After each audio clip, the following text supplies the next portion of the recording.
All right, it is Wednesday night. It is the last Wednesday night of the school year. So those of you that are in education understand that reference.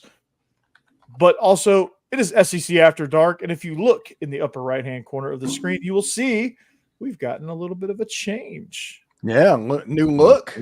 New look. Look it. It was done by AI. He was playing basketball, and Steve went up to him and asked him, can you create this new logo? And he whipped this up in like 14 seconds. And he asked me if he needed to practice, and I was like, practice? Practice, man. You're talking about practice. I just want to know if you can do it in the game. That's right. And he did it, apparently. Yeah. Looks good. Yeah. Right. EA Sports, it's in the game. Yeah. Mm-hmm. Right there, right over there, right past Jake. I can never get the point right. I know it's 3 years, and I can't get the point right. So, yes, we are SEC After Dark. New look, new logo. If you can't tell, we're waiting on Jeb to get out of prison. Yeah. Waiting on him to get out of Rutherford County. No, he's at Ole Mills. He's not going to be here tonight, though.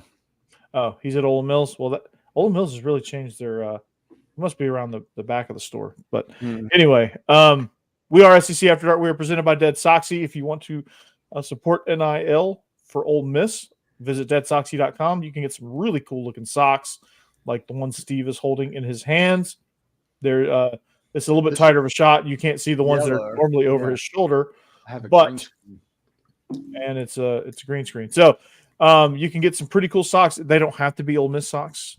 They can be Bowling for Soup 1985 tube socks, and plus a variety of different looks that will fit your needs. So to go to DeadSoxy.com, make sure you get the membership. You get 25% off of all your purchases and free shipping at the SIP. So if you go to DeadSoxy.com, like Jake's doing right now, you can buy those right now. So there you go. We're not going to be picking any lines tonight, but if we were, those lines would be presented by betonline.ag, your number one source for all your sports wagering needs. If you want to wager on the NHL and NFL, you can wager on the NFL later. But if you want the NBA and NHL playoffs, they're off and rolling. College World Series right around the corner. You can wager on those games, and also MLB as well. You can go Birmingham Southern. Yep. Yeah, that is wild. That is wild. The whole university's shutting down, right? Yeah. If they win their super regional and go to the D3 College World Series, they will be playing in the World Series for a university that no longer exists. That's hilarious. That is awesome. So I hope they win. I'm rooting for them. Birmingham Southern. I had a few kids when I was back in my coaching days. A few years ago, I had some kids that were being recruited by Birmingham Southern. Okay. So there you go. That's a cool story, Katie Holmes. It was a really cool story. I hope you guys all benefited from it. All 36 of you. So welcome. We got a lot on the show. Lots of lawsuits today.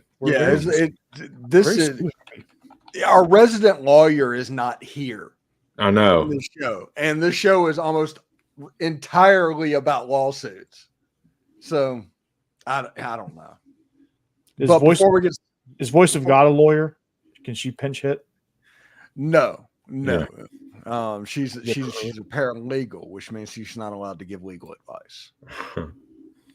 Legally, she's not allowed. James Franklin could use any legal advice he can get. So he's basically needed legal advice for his whole career. But before we get started on that, I need to let everybody know it's time to get locked on pickles, everybody.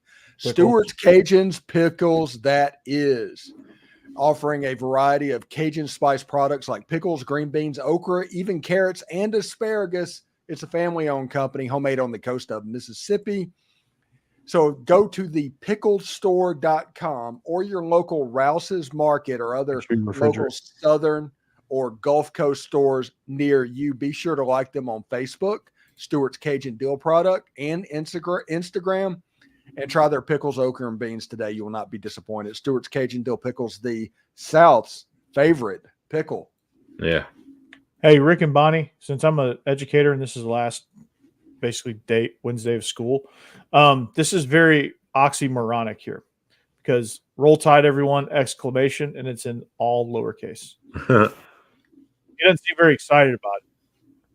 It's Jumbo Shrimp. Is that what you're saying? Yeah. Jumbo Shrimp. Let's get excited. Roll Tide. What happened to your mic, Corey? Did it die again? Yeah. LOL. Yeah. So anyway, so I don't know which lawsuit we need to start with first, but we need to lampoon all of them. Mm-hmm. I think we should start with the Jaden Rashada suing Billy Napier with the blessing of Kirby Smart. I think that's where we need to start, because next week is SEC meetings, which means that's going to be awkward as hell. Yeah, it is. Yeah. And don't get me wrong, Jaden Rashada deserves to sue Florida for what happened. He should have already sued them. But in my opinion, this is crossing the Rubicon for players. It's all good when there's no harm, no foul on either side. But once they're starting to get aggressive on the other side, they're going to start getting aggressive on the other side as well, which means somebody's going to try and opt out of a bowl game. And because they gotten money and taken NIL money, they get lawsuits on them. And they should get lawsuits on them, because people are paying their hard-earned money for that. So opt-outs it's just as bad as what Florida did. But I think it's hilarious that there was no hint of a lawsuit by Jaden Rashada until he got to Georgia. And then once he got to Georgia 2 weeks later, he's taking them boys to the court. Yeah. That was not influenced by Georgia at all. Yeah. Things that make you go, Like I'm just picturing something like the guy from Midnight in the Garden of Good and Evil, the Kevin Spacey character, going in there being a lawyer, and he's like, I think you need to sue him for tortious interference, and we will see exactly how that goes. You are owed that money, and we will find a way to make it happen. Because we don't want to pay us, so make sure this is just a scheme so Georgia doesn't have to pay him. He can get his money from Florida. Or it could be like Fred Gwynn talking about the two Utes. One of the two things. Mm-hmm. Something like that. Yeah, something like that. Something like that. It's a very interesting situation, to say the least. And it's just, this thing is just good. As soon as it happened, I thought that he needed to sue. It sounded like he needed to sue, because there's no such thing in the NCAA as putting language in a contract that says they have to be at Florida to get the money that is owed to them. Yeah. Because if you do that, it's pay for play and is an illegal contract by the rule of the NCAA at that time. Mm-hmm. So if you don't do that, all of a sudden he's owed his money. Now, they probably canceled it, but it's at least fraud, and it might be, what is that called? Tortious interference or something like that. But the point of it is also they're dragging Miami into it through what's going on in Florida. That whole thing, Rashada is just like, hey, we are going to sue the whole peninsula. Yeah. Florida State's like, we had nothing to do with it. Yeah, their hands are clean. Mm-hmm. Yeah, Florida State's what we didn't even call this guy. So Yep. That is crazy. Yeah, it's nuts. I think it's hilarious. I think this is going to blow back on Georgia, by the way. Oh yeah, of course. There's no way that it's Georgia's fault at all, other than the fact that it got filed while he was at Georgia. But yes, it's going to blow back on Georgia. Yeah, totally. I mean, this is not looking good for the Dogs. No. It's gonna be an interesting thing. Also, if you're in the chat, be sure and put where you're listening from in the chat. Comment and let us know where that's happening, because we are genuinely curious about that. Yeah, Steve's gonna send a box of something to you. I don't know what it is, but it's gonna be a box of something. No, I'm not. It might be a box of pool water. I don't know. No. Corey will handle that. Right. You blew up your pool the other day. I did. It was like a geyser. Mm-hmm. Mother-in-law's pool.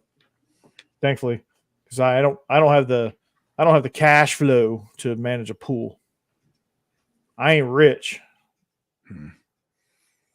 Not yet, at least. But the more of you that subscribe and listen to this channel, a pool might be in my future. This channel here in this page, this podcast, whatever. Yeah. Same thing. The channel, the podcast, Yeah. we're All on of the it. channel. Yeah. We're the only ones on the channel right now. I think the first thing you need to work on is getting a new microphone. Is it cutting out again? Yeah. I don't think it's the microphone. Ronnie with a hottie toddy from New York City. Oh. New York City. Good So, point. All right, I'm going to leave the studio and come back. I will be RB. yeah. That's a good point, Rick. Yeah. Rick and Bobby. And we're going to talk about that in just a second, because this House lawsuit, the whoever is like suing the NCAA in Northern California Yeah. for basically back NIL. I mean, at its best case scenario, it's a very flimsy, hey, this is good type thing. It feels like a cash grab. It honestly does. Yeah, it is a cash grab. They spent so much time trying to figure out whether they could do it. They never thought about whether they should do it. And they're going to do it. The NCAA is going to pay. They're going to sue them. I think Ole Miss and Alabama and every Power 5 school is going to be responsible for about $300 million over the next 10 years. Hell to yeah. handle the ramifications of this lawsuit. And everybody's trying to operate like it's business as usual. It's not business as usual. You're looking at someplace like Ole Miss's athletic budget could potentially take a 33% hit because of this it's ridiculous stuff. Vandy thought they were going to get into the NIL game, and they thought wrong. Georgia, this might be a drop in the bucket at Georgia. Georgia is usually pretty budget rich, but Yeah, but it's the situation. Even the richest school, whenever you lose that much money, it makes things that are normally easy to do. Mm-hmm. Like at Ole Miss right now, I have never seen a fan base more unified in their anger towards Mike Bianco. Never. It's just, they're just completely unified. They think something has to be done. I don't think anything's going to get done because of what's going on in the House ruling and all this money. Ole Miss can't find another $10 million for Mike Bianco. You can't take $30 million, add another 10 to it, and that's $40 million taken out, because whether or not it's in the budget right now, it's still new cash flow. If they're donating for that buyout, they're not giving money to the school. So you're in a worse situation there. And one thing is absolutely just drives me crazy is the people that just act like this is because it's sports and because they don't have to think about it. They're like, well, just do this. That's fine. Just fire him. Just do all that. And it's like, no, you can't. If you function like that, you will be out of business very soon in very quick order. And so do not listen to those people because I genuinely care about your existence. And right now, over this House case, if they decide to reject the settlement, which, by the way, the Board of Governors approved the settlement today, the NCAA Board of Governors, and all that is left is basically the ACC and the SEC to approve it. Then it can be presented to the plaintiffs to see if they take it. If they do not accept that and the plaintiffs win this case, you're going looking at a situation where the SEC and the Big Ten and the NCAA and everybody declares bankruptcy, and there might cease to be college athletics. That is the stakes that we're dealing with right now. This isn't a right or wrong what needs to happen. No, this is a survival thing. Let's get through this and try and figure out how to do things on the other side of it. Because if we let this worst case scenario, it'll completely blow up and there will be no college athletics. None. Yeah, and we don't want that. No, we don't at all. Because like it's going to be, it's going to, this thing's going to spiral. It's going to get ugly, and before it gets better. And so it's you just gotta kind of ride the storm and hope everything. I don't know who knows what's gonna happen with all that. So Steve's back. Steve dropped out. Steve was like, "I'm dropping the mic." Yeah. So. Yeah. It's weird. I just moved over and the thing just kicked me out. I don't know. It didn't like that, Steve. Didn't like your move there. Yeah. Did not like your move. So yeah, $30 million a year for any program is bad. Very bad. And these players are like, yeah, we're going to get a short-term payout, but like the future players are going to get screwed. Like there's not going to be anywhere to go. There's not going to be money. If you look at it, this is what's going to happen. Okay. If let's say the settlement goes through, okay, this is your immediate future of college athletics. Yeah. First of all, private equity firms, which they're already circling the NCAA to invest in these athletic departments. And once private equity firms come in, it's like professional sports. It's going to be run that way. It's going to be bottom line oriented and all of that. The next thing they're going to do is challenge Title IX in court, and they're going to win. They are. So sports like golf, soccer, softball, men's golf, men's tennis, those sports like that, swimming, gone instantly. Track and field. Track and field, all of those non-revenue sports, they're gone. You're not going to have sports anymore that doesn't pull their own weight at least somewhat, because now private equity firms are sitting there staring at the bottom line. You're going to end up with football. Football is going to stick around. Football will be fine. Basketball is going to stick around. Basketball is going to be fine. Women's basketball is going to stick around. They've earned a seat at the table. Thank Caitlin Clark for that. And then it's going to be after that, at best, iffy for everything else. And notice I did not say baseball, because I do think there's some ACC schools, some Big 12 schools, and some SEC schools that are going to continue to play baseball. Everybody else is not going to. They're just not going to. And you're going to have less and less opportunities. The athletes from 1995, they're going to get paid because they didn't get NIL, but the athletes in 2040, there's going to be probably 85% less opportunity for them. They're going to have to go professional in something other than sports. Yes.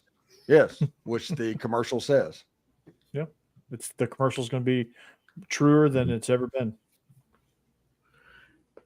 And something you just said, Steve, is you mentioned softball being taken away. Think about, teams like Oklahoma, who has dominated softball in the last several years. That's gone with this. Absolutely gone. I mean, that's insane to think about.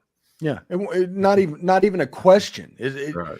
It's a situation to where if they're sitting there and looking at stuff on the chopping block, it's gone. And they're going to challenge the fact that the NCAA has rules of what Division I sports, how many sports they have to be FBS, and Division I, how many they have to have. They're going to challenge that as well.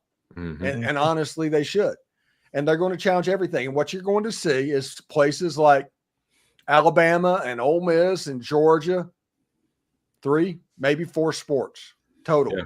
Right now, Ole Miss has 15, I think. They're going to end up in about 4 sports. And that's football sports. You've already lost walk-ons. Walk-ons are no longer going to exist anymore after this. With the most pure of the most pure players in college football are not going to exist anymore. Yeah. Mm-hmm. It's going to be a 70 to 80 man roster, and it's going to be fully scholarshiped. Yep. Which is fine for basically a professional league, because that's what they are.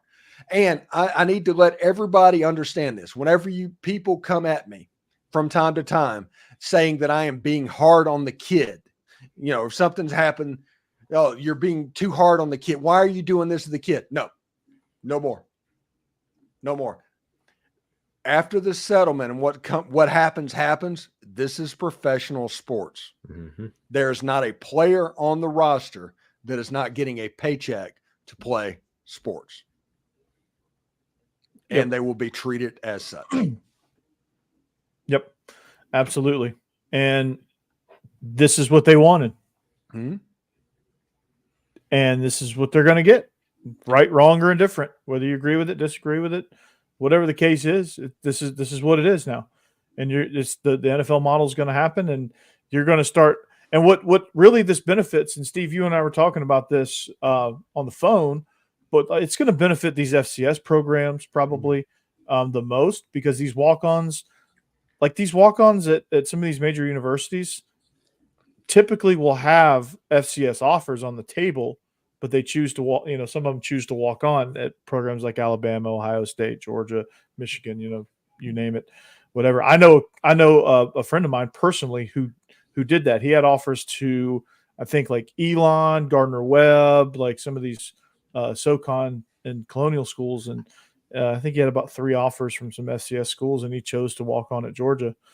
And he, obviously he excelled as a walk on, but he took a big risk and turned down scholarship money to go to walk on at Georgia. And you probably, with these roster limits and the way things are going with walk-ons at that level, you're going to see you're going to see a trickle down effect.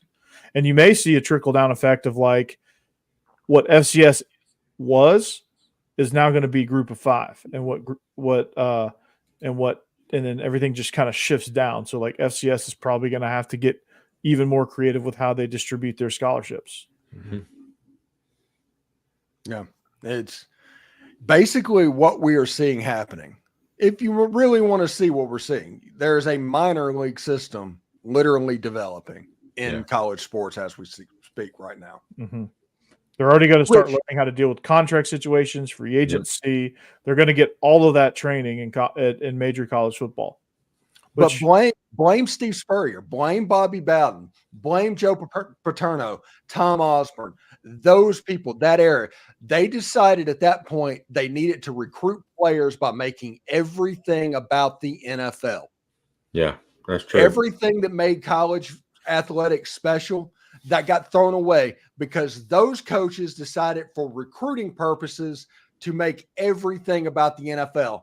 And it's slowly taken over the last 30 or 40 years. And now what you have is a minor league system that is developing in college athletics. It was going to happen one way or the other. They just started it, but it would have happened sooner or later, even if they didn't do it. But yeah, I mean, the NFL is the model right now for all professional sports. Everyone's trying to be like the NFL. So college football is just trying to fall in lockstep because they see the NFL is making billions and billions and billions of dollars, and they went in on it.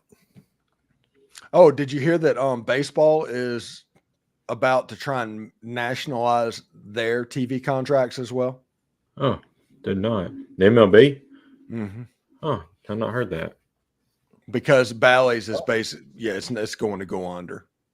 Yeah. So they have to figure out what they're going to do, and they need TV money. So you will see probably some streaming service and thing like that to basically. Because like none of these major networks want to touch baseball because baseball is not a great TV sport. Right. Baseball is not a great TV sport because analytics has ruined the game. I mean, it's never been really a great TV sport. It's just a slow game. Back in the 70s and 80s, it was fantastic. Whenever people were in motion, baseball is an incredibly fun, exciting game. The problem is they've realized through analytics and things like that things like bunting and doing all this stuff that puts people in motion, that does you no good. One of the analytics that like Billy Beane did was no stolen bases, get to first base, we'll try and hit home runs. And then all of a sudden, when everybody's changing their swing to hit home runs, the shift happens. And then when that happens, baseball basically almost dies. And now they're trying to figure out how to save it. But the fact of the matter is, baseball is at best when things are in motion. And right now they're not.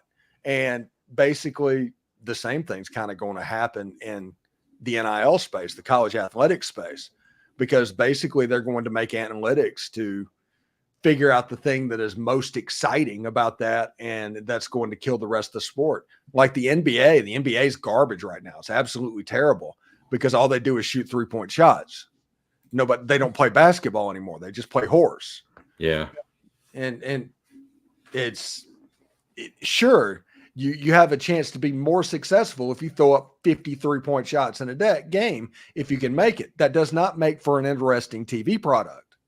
Which is disappointing because the athleticism in the NBA, those are the best athletes in the world. To be that tall and that agile and they can move that fast and jump that high, these are the best athletes in the world, bar none. And they're just sitting back there launching threes. Mm-hmm. And you don't see the true, you're not seeing the true athleticism. That's why I'm a big fan of Anthony Edwards, on top of the fact that he went to Georgia, obviously. But he's the most exciting player in the NBA because he is old school. He is an old school trash talker. He dunks on you. He lets you know about it. He drives. He's an electric player. And that's why he's I think fans are starting to gravitate towards him because he plays basketball. Yeah. They gravitate towards the Pacers because the Pacers play basketball. Right? I can't watch the NBA All-Star game because it's nothing but just a 3-point shootout pretty much. That's all they do. There's no kind of defense. Yeah. No Didn't they almost hit 200 points last year or something like that? Jake, let me let you in a little clue here. The All-Star game's always been like that. I know it has, but it's just gotten worse over the years, it seems like. It used to be though. The game. Do you know that at one time the Major League All-Star game was the most important game on the schedule? Mm-hmm. It determined home field advantage for the No. That just started a couple of years ago. It was just a game. It was just the American versus the National League, but it was two separate leagues playing against each other. If you ask Ted Williams what was his most important home run that he ever hit, it was actually an All-Star home run in an All-Star game, like in 1950. Steve interviewed him. Yeah. But it's a situation that the All-Star game was created, the Major League All-Star game was created because of the Great Depression as a way to help out the Major League Baseball teams and have another game and just a gimmick to get people to the stadiums. And that over the course of the first 20 or 30 years, it was huge. It was massive. And it just kind of deteriorated. The home run derby is fun though. The NBA dunk contest is fun. But and unfortunately for college basketball, the NBA game is trickling down there too. Yeah. And the one and dones are just destroying the sport. The NBA style of play where it's just launch 3 after 3 after 3. I mean, every game I watch is just brick, because these college kids aren't good enough to hit threes on a consistent basis. It's so frustrating. And now the G League can pretty much steal you from, you can go straight to the G League. I would rather that. I think they canceled that program. Yeah, I think you're right. Yeah, I think they canceled that program. They probably should have. It wasn't working. Yeah, it's. But honestly, what I would do, and hey, Dwayne "The Rock" Johnson, listen to what I'm saying right now. With everything that's going on in college sports right now, if you don't start signing 18-year-olds straight out of high school and trying to get people into your UFL system, you're making a mistake. These 5-star elite players to be developed, get them into your program, keep them for 3 or 4 years, and let them get drafted into the NFL, and just be an avenue for those players. With everything that's going on right now, that just seems like a slam dunk. The NBA has subsidized the WNBA for the better part of 30 years. Yeah. The NFL needs to be subsidizing the UFL. Mm-hmm. And they need as many teams as possible and turn that into a minor league feeder system that is completely separate. Developmental league. Like you could take you could take your 90-man roster, and when you make all your cuts, you can determine whether you want to cut them for good or send them down to the UFL. And then you can make transactions and like kind of like its own minor league system like baseball that does. way those guys, like the guys you keep on P squad, like those guys, they get meaningful reps. You have your P squad guys, and you have you have a 90-man roster throughout. Only 53 are active, obviously, but then you have like a whole like roster that's practicing for the spring league, and those guys get development and all that stuff. Yeah, they should do it. It makes a ton of sense. I agree. Yeah, and the NFL probably will do it at some point. But $300 million over 10 years, good grief, that makes my stomach turn. Yeah, it's awful. That's just bad. It's gonna I'm gonna tell you another thing right now. If all of this happens, they're probably not going to get a dime from me. I mean, seriously, you can get this money otherwise, and you probably, I guess you can technically say you're going to get dimes from me because of me watching the games on TV. But that's going to be the extent of it. You're not going to get concessions out of me. You're not going to get parking. You're not going to be able to get me into the stadium. Mm-hmm. Because that's it's going to be $15 hot dogs, $150 end zone seats, because that's right around. These companies are going to recoup their investment. Right. If they're owed $20 million in revenue sharing, they're going to make up that $20 million somewhere, and they're probably going to raise some prices. I mean, that's just the way everything works. So why wouldn't this? A $30 jersey is now going to be $80. Yeah, pretty much. A T-shirt's going to be $50 now instead of $15. Mm-hmm. Yeah, it's going to be ridiculous. Like a hat would be $40 instead of $20. Yeah, I guess I better take good care of all my Georgia gear. Yeah. Now and make sure it's in good shape, or just buy black T-shirts, which is fine for me because I can support both Vandy and Georgia with a black T-shirt. But that's smart. I hate every bit of this. I hate every bit of it. And they wanted to see if they could do it, but they weren't thinking about whether or not they should. Right. Because all they can think about is, oh, I'm going to get paid. I'm going to get paid. I'm going to get paid. I'm going to get paid. Oh, does it ruin everything else? No. Well, it's going to be like 30% of the amount that the NCAA gives is going to go to the lawyers. So out of the $2.8 million in damages, they're going to get close to $1 billion. Yeah. Everybody else is going to be split over 1 million class action defendants. So they're going to get a check for $500. But the lawyers are going to get $1 billion. Yeah. But the people that's actually suing is going to get less money than SEC After Dark makes over the course of a quarter. But hey, we got a football game out of it. Yeah. So just is what it is. Yeah. Like I said, buckle up. Yeah. Buckle up. Used to, I was locked in and I would try and get to Oxford. You're locked on. Yeah. I would get to Oxford every chance that I could get. I mean, I spent 2012, 2013, 2014, 2015 living basically in Oxford. It's not going to be the same. That's not going to happen.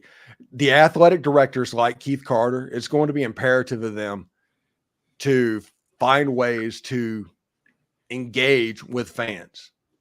Because other than this year, like this year is different for Ole Miss. Okay, so you're not going to be able to tell whether or not it works or not.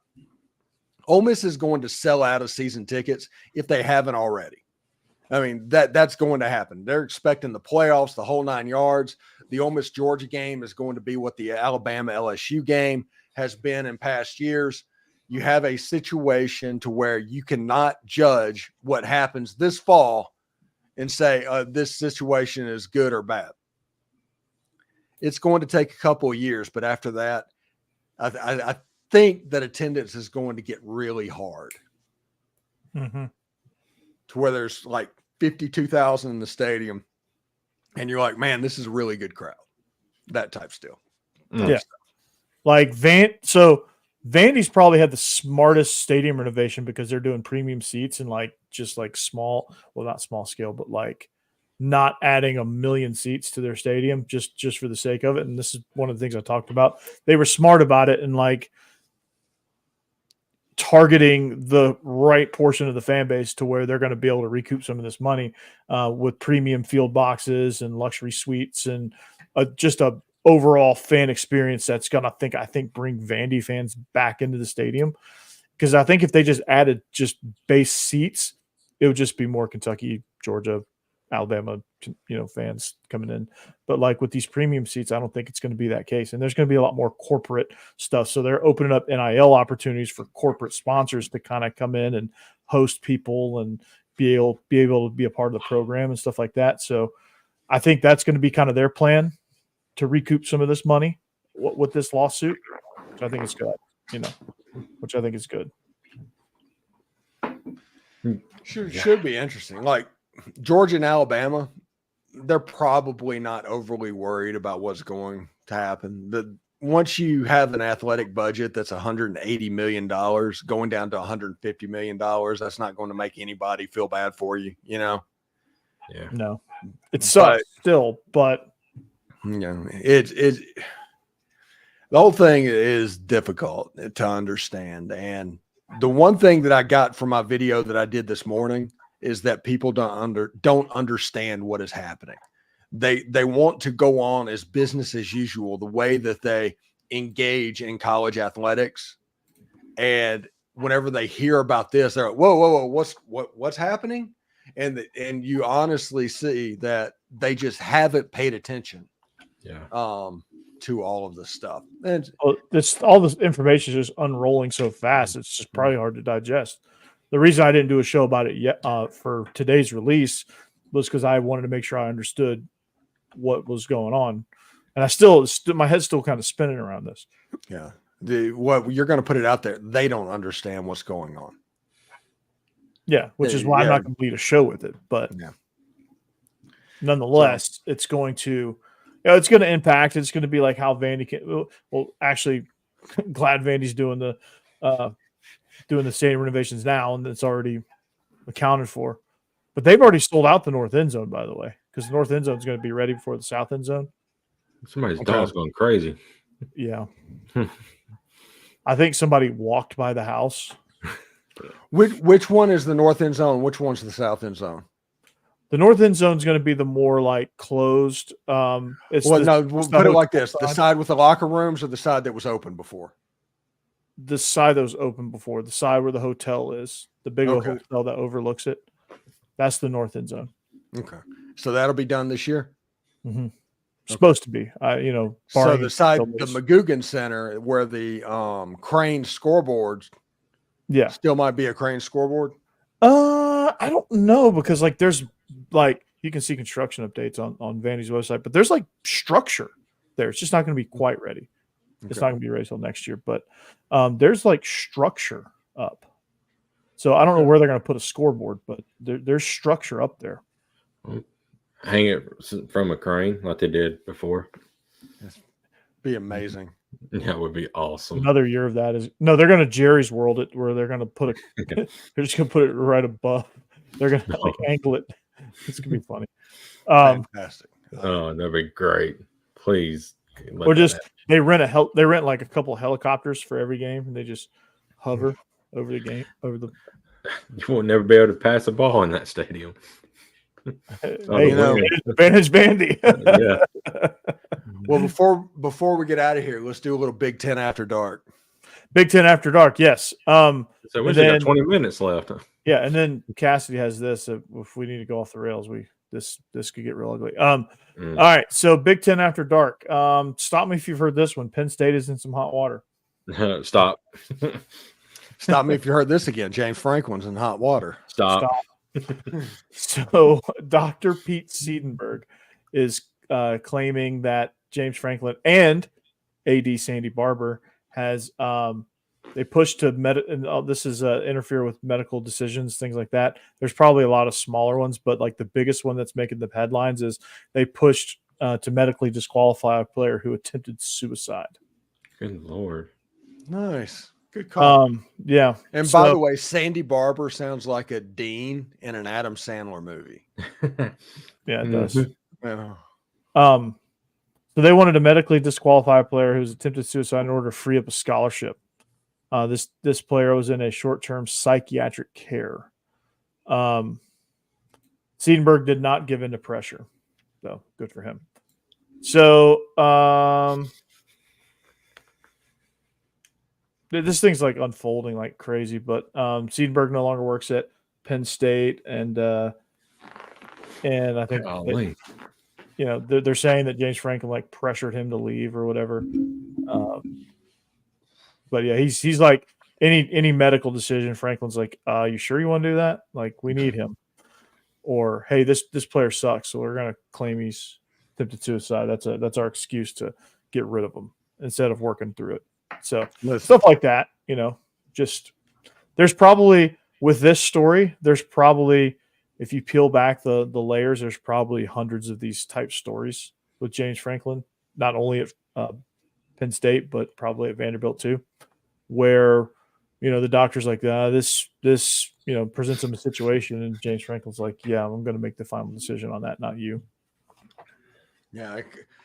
College football can be a very, very dirty business. So don't take this as me like taking up for James Franklin, because that's pretty bad. But in 2005, when was that? I think it was 2005. Was that the same year you were forced to take off your shirt in a team meeting? And possibly. Yeah, that sounds actually fairly accurate anyway. But that was the year that Hurricane Katrina hit New Orleans. Yep. And if everybody remembers that, I mean, that was 20 years ago, but if everybody remembers that, Tulane University that was talking about they were going to have to give up football and everything, you know, everybody was throwing hot takes out there. And I was working in the video department at Ole Miss at that time as a student videographer. Huh. But one of the things we were tasked to do in the immediate aftermath of Hurricane Katrina was to cut up highlight tapes on players from Tulane University that was in danger of losing their school. They were going through just a reprehensible thing. So I understand that what happens in college football, dirtiness happens. Okay. Yeah. But James Franklin doing that, it's kind of him saying the quiet part out loud when the dirtiness gets out into the public light. It happens. Like Chris Selfo, who was the coach at Tulane, he knew what was going on. He called out Ole Miss to ESPN at that point. Mm-hmm. But yeah, it was not great. And I don't think James Franklin, I think he potentially survives this. I think he's going to be pretty. I think he survived it, but I think he's going to be pretty uncomfortable. Yeah. Yeah. I think it's going to take a hit on recruiting. I think public image, things like that, given what Penn State's already gone through, this is not great for all that. I don't think I don't know. He could lose his job, probably should lose his job, but I don't think he does over this. Yeah. I mean, Brian Kelly didn't get fired from Notre Dame. That's a very good point. Sending a kid up in a scissor lift with a cherry picker in a thunderstorm. Yeah. With ridiculously dangerous winds. Yeah. Yeah. And I was working in the video department when that happened, and we were like, "Oh my goodness, it's reckless." By the way, that kid died. Somebody lost their lives because you're being selfish and because you wanted an end zone view and practice in a thunderstorm. No. Just say, "Hey, worth it." Video later. We're not going to put this kid in danger." There's wind, like those things. explicitly say if there is winds at this mile an hour, and it's not that significant of a mile, it's like 20 miles an hour. Do not operate this machine with winds gusting over 20 miles an hour. And the winds were like 40, 50 miles an hour, like big time wind gusts. Yeah. And he went up in the scissor lift because he was told to do it. And if he would have said no, he would have lost his position. He would have gotten yelled at, all of that. And he ended up losing his life. Oh, yeah. He probably not just yelled at, humiliated, because Brian Kelly likes to do that. He likes to get as red as your shirt and yell at people. Yeah. Well, Lord knows I know that world. That's okay. I don't know how recent that is, but that's the north end zone. Okay. That's all right. Okay. There's going to be like in the back of this building, there's going to be part of like new basketball facilities too. This is going to be part of this addition. It's going to connect to, like, you see Memorial Gym there in the background. It's going to kind of connect. But these field level suites, like the scoreboard's going to be there. Yeah, that's what it could potentially be. Mm-hmm. Yeah, that's it. But yeah, that's going to be so that the field level suites it's not going to take much to get those ready, but as long as the air horn continues, I'm okay. Yeah. And then I'm going to stand by for the south end zone. But yeah, it's coming along pretty good. Like the renderings, like you guys should go see the renderings. It's freaking awesome, dude. Like it's gonna be sick. I will never be able to afford it. But it's gonna be sick. Well, I'm waiting on you to do your south end zone thing. It's coming. I had to download it. There's the south end zone. Okay. And that's where the scoreboard's going to go for it. Okay. Yeah. And then like that section looks like 4 risers. That's going to be like a box of like field level suites. They're going to have, like, you see that second level directly in the center of the end zone. It's like that. It's like the highest level they've got built so far. You see that? Okay. Those are going to be called living room suites. So they're going to have like sectioned out where they're going to have like recliners and like to make it look like your living room. Oh my goodness. Yeah. It's pretty silly. It's kind of silly, but yeah. It's very, very silly. There's going to be a massive athlete dining hall in there that's what's going to operate during like a regular day. Okay. I am very excited about this. We have about 12 minutes left, and we'll talk about ESPN is sub-licensing a couple of their playoff games in the first round with TNT, and they're going to add quarterfinal games the next year, like the years following, and it's going to be a 5-year contract. ESPN's completely doing this to be a dick to Fox, which is hilarious. But it still is awesome. Now, I will say this. If Tim Foley and Bob Neal are not the callers for the college football playoff, they failed, because I need us to turn on the TV and this happen.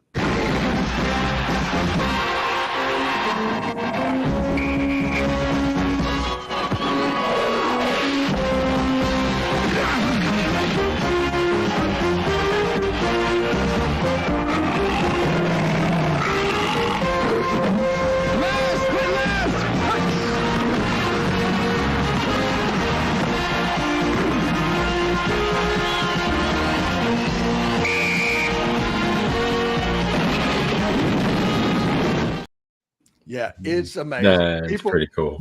People talk about the CBS logo and the CBS intro as being the quality best in the history of college football and all that. No, the TBS logo from 1987 and their intro is the best in college football history. Was Reb not good enough to get in the game?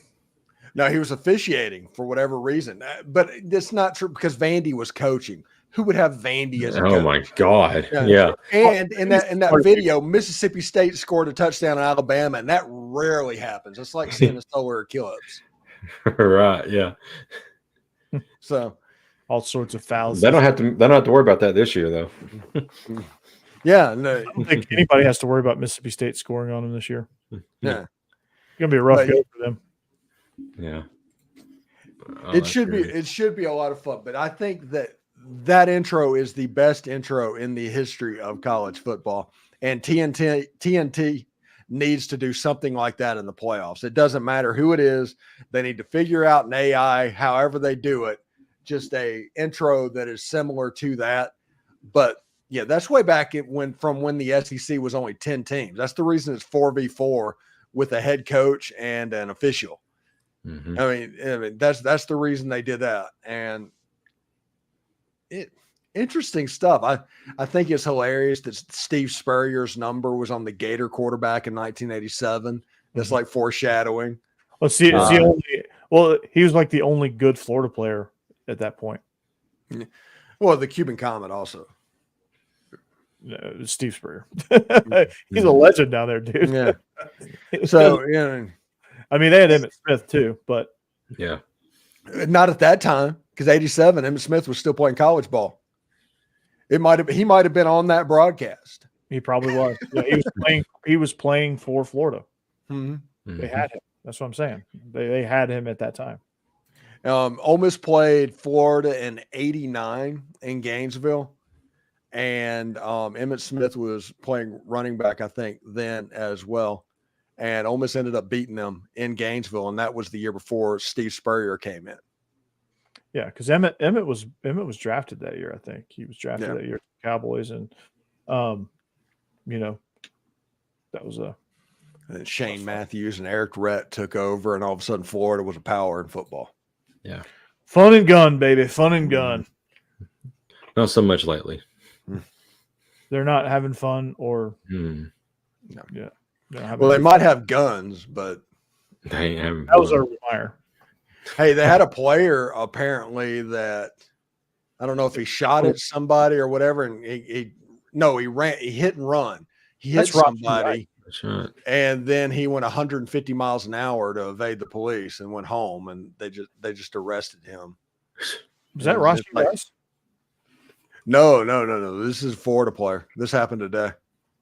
Oh, yeah. They're really not having fun. No. Florida's having a bad go of it right now. Hey, also stop me if you've heard this one. Georgia player arrested for a moving violation. Stop. Greatest rivalry in college sports is the University of Georgia versus the Athens PD. Athens. It sure is. Yeah. So you want to hear this? You want to hear this heinous story? This heinous criminal. He used his blinker, turned left on a road that he can only go right on because it was a one-way street. He used his blinker, and the cop pulled him over, arrested him. You know how much his bond was set for? This is an astronomical number. What's that? How much? $26. Oh my God! So why did they arrest him? I mean, that's just they just arrest for everything there. Apparently, I guess. Good Lord, man! Somebody needs to get them PD. So when Israel was there, all I'm saying is Bud Kilmer would not tolerate this. Yeah, he would definitely not. I guarantee you, Kirby was like, "Really?" Yeah, boys being boys. It's an honest mistake. It happens every day. Yeah. Yeah, they like that's a ticketable offense in every other county, every other state, every other state, every other county, every other place. City. That is a ticket, a citation. Yeah, which I'm all in favor for. But he didn't fight the cop or anything, or they didn't give me more details. Anything? He complied. He apologized. He did everything right. He wasn't drunk. It was in the middle of the day. That is crazy. Like it's insane. Honest mistake. And when Israel was there, I don't think Israel actually got arrested for this, but some of his teammates did. They were on the scooters, the Vespas. They got a charge called emerging from an alley. Oh my God! I don't know what that means, but like I guess they parked in the alley and then they drove out of the alley, and the cop was like, "You can't drive out of the alley." Apparently, you're not allowed to drive out of the alley. I don't know. You have to drive in the alley. I don't know. Like once you can't come out. I don't know the rules there. If someone is listening that works for the Athens-Clarke County Police Department, please chime in with emerging from an alley and what that means. I don't want to Google that, but yeah, Jeb. That was the dumbest arrest that I've ever heard. Until And if somebody can send Corey a new microphone, please do. It's just Am I cutting out again? Yeah. Yeah. Jeez. It's a nice microphone too. I don't think it's the microphone. Operator error. It might be the interface, actually. I don't know. Hold on. Hold, please. It only cuts off when I'm with y'all. I do my shows and it's like just fine. Is it like just what does it sound like on your end? It just goes like you're in a barrel. Yeah. You kind of get garbled. Yeah. Yeah. You're underwater trying to talk. Is it better now? Like maybe I'm like speaking in the wrong part of it. Yeah, you're good now. Yeah, you better now. Maybe it's just like a little less in here. Maybe it's just like when I'm Jesus Christ, never mind. I was gonna try to show you where I was speaking into because sometimes it gets like off to the side, and when I try to speak into the side of it, sometimes like when it gets like turned, I guess so if I don't have like directly pointed at me. I don't know. Interesting stuff. Mhm. Very interesting. So, yeah, we're getting close to the 2 minutes, but yeah, let's before we get to our 2 minutes, let's Oof. yeah, Red Sox player. Austin Mattis is, I think, his name. Congratulations, dude. You're a Major League Baseball player. Do you have to really go for underage girls? What is it? Wander Diaz or whoever the shortstop for the Tampa Bay Rays? He did it a year ago. It's like, Yeah. Like really, like you're a Major League player. Get girls your own age. There's a video. I don't know if y'all saw it. It's been on social NBA media. player did it.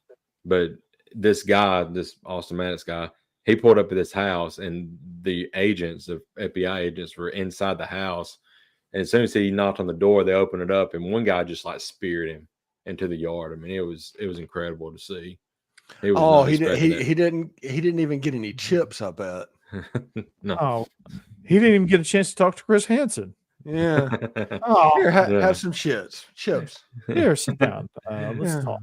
Yeah. So you are that reads the most inappropriate screen name of all time, which I guarantee they just make that up. I'm convinced they just make those names up because I'm like, who would name themselves that? Right. Like nobody's that creative. None of these predators are that creative, probably. Yep. In 1 minute, Cassidy trying to push me off the show, guys. It's not cool. Actually, 2 minutes. Now, 2 minutes.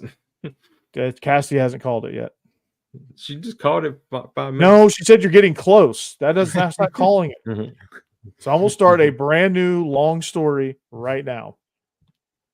No. That one time at band camp. No. So this one time I'm on the field and no. So yeah. But seriously, like there was an NBA player that had an underage girl.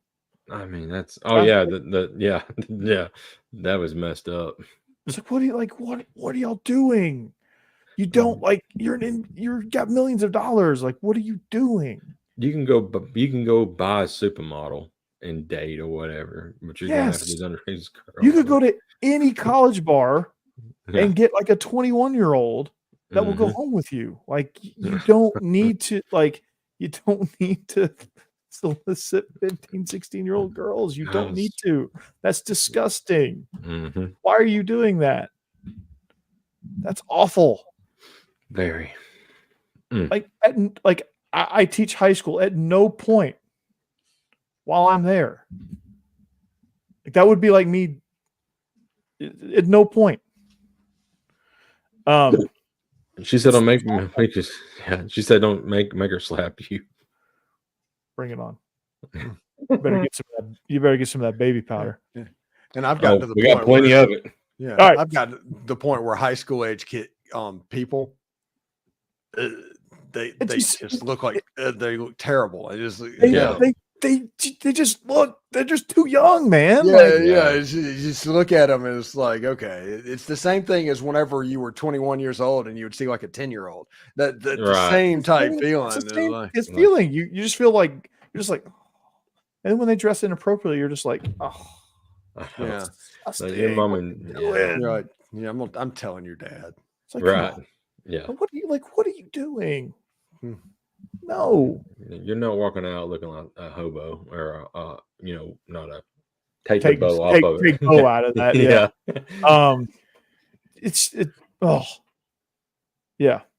It's brutal. It is so brutal. It is disgusting. Like, no, they're children. That's a child. Mm-hmm. Cassidy, I'm still waiting on you to call 2 minutes on me, by the way, just so you know. Let's get out of here, Corey. Okay. I'll make an executive decision. Jake apparently speaks for you, Cassidy. We'll have to fix that later. But I got a baby to get to bed. That's right. So anyway, like I said, we talked lawsuits. So hopefully we'll have some better stuff to talk about next week. But hope you enjoy our new logo. It's really dope. Allen Iverson cooked up a really nice logo for us, AI. So it was great, man. But this is SEC After Dark. If you like what you hear, subscribe on our YouTube page. It's scrolling down below. Review us on iTunes, all of that good stuff. Find us, talk to us, chill. Tell a friend. Spread the word, man. Spread the gospel. SEC After Dark, and this channel is only going to grow, so you better get in now. Well, actually, you want to get in now so that when it grows, you can be like, man, I was in on the ground level. So no Jeb tonight. He's setting up for his photo shoot at Ole Mills. He's got a big one tonight. So I want to say something real quick, Corey. Let's set a goal that especially when football season starts, that's when we'll pick up some steam. But let's have 500 people in this chat. Y'all hear that out there? Yeah. One Wednesday night during football season. We want 500 people in the chat. Then we'll make it 1,000, and we'll just keep growing from there. All 122 of you, if you get 3 friends, we can make that happen. So right. Challenge issued. All right. Speaking of 3 friends, Jake is Tide Talk Live. You can catch him there. Him and Stacey do a phenomenal job with that. Best Alabama podcast there is out there. Y'all are affiliated with Bleav now, right? Y'all are back with Correct. Bleav. We Bleav. And then eventually that'll be Tide After Dark. Right. Roll Tide After Dark. Steven, Roll Tide. Steven he's the epitome of everywhere. He is locked on Ole Miss. He is everywhere, every day, every time you flip on anything Ole Miss. If you even type in Ole, it's Ole Miss, locked on Ole Miss. Steven Willis, he's everywhere. And me, I'm everywhere too. Just like I'm this way, Steve is this way. So you're fat? Well, yeah, I'm fat. Steve's tall, I'm fat. You know, it just happens. Gordo y flaco. Yeah. I am built like a brick. No. So I cover the opposite ends of the spectrum in the SEC, Georgia and Vandy. Vandy with Locked On, Georgia with Bleav, and we all join forces right here on the greatest show in the history of the planet, SEC After Dark, on the greatest channel in the world, After Dark. So with that, make sure you catch us here next week, each and every Wednesday. We'll catch you back here next week better than ever. Hope you have a great Memorial Day. All you teachers out there, get some sleep this weekend, and we'll see you back here next week. Peace out. Go Dogs. Anchor down. Howdy toddy. Roll Tide. Go Vols.